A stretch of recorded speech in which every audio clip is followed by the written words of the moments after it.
Hi friends मु तापस स्वागत करुच्ची आपन आम यूट्यूब चैनल टीपीएस क्रिएशन को मु आज आपन नहीं आसी किसी इंटरेस्टिंग टॉपिक।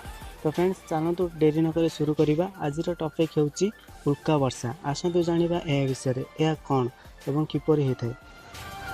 प्रति वर्ष 3 थर बड़ धरण उल्का वर्षा होता है। प्रथम मासटी होची जनवरी, द्वितीय मासटी होची अगस्त एवं शेष मासटी होची डिसेम्बर। फ्रेंड्स आपण मैंने तो जानी आम महाकाश अनेक गुड़िया महाजागतिक पिंड गुड़िक भासी बुलूँ। जुलाई रु अगस्त भितर आमर पृथ्वी एभली एक अंचल दे गति करें जो अंचल एभली महाजागतिक पिंड गुड़िक अधिक मात्रा था।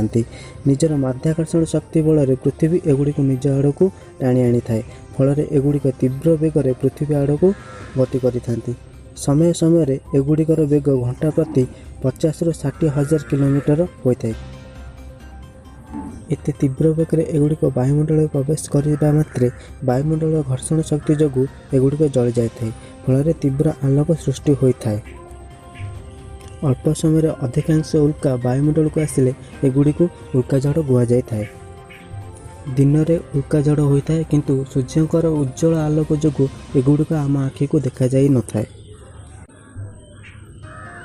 एसबु उल्का कमेट 109 शिफ्ट टनेल धूमकेतुर अंश।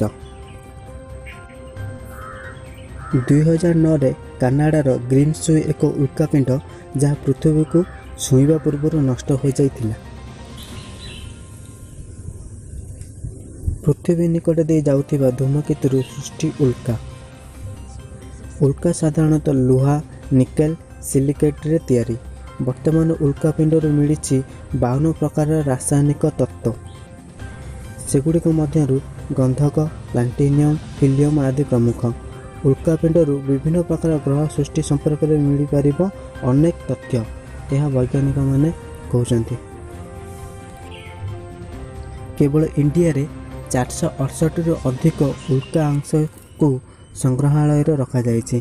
केवल विशेषज्ञ कहते यह चंद्र, सूर्य और धूमकेतु सृष्टि।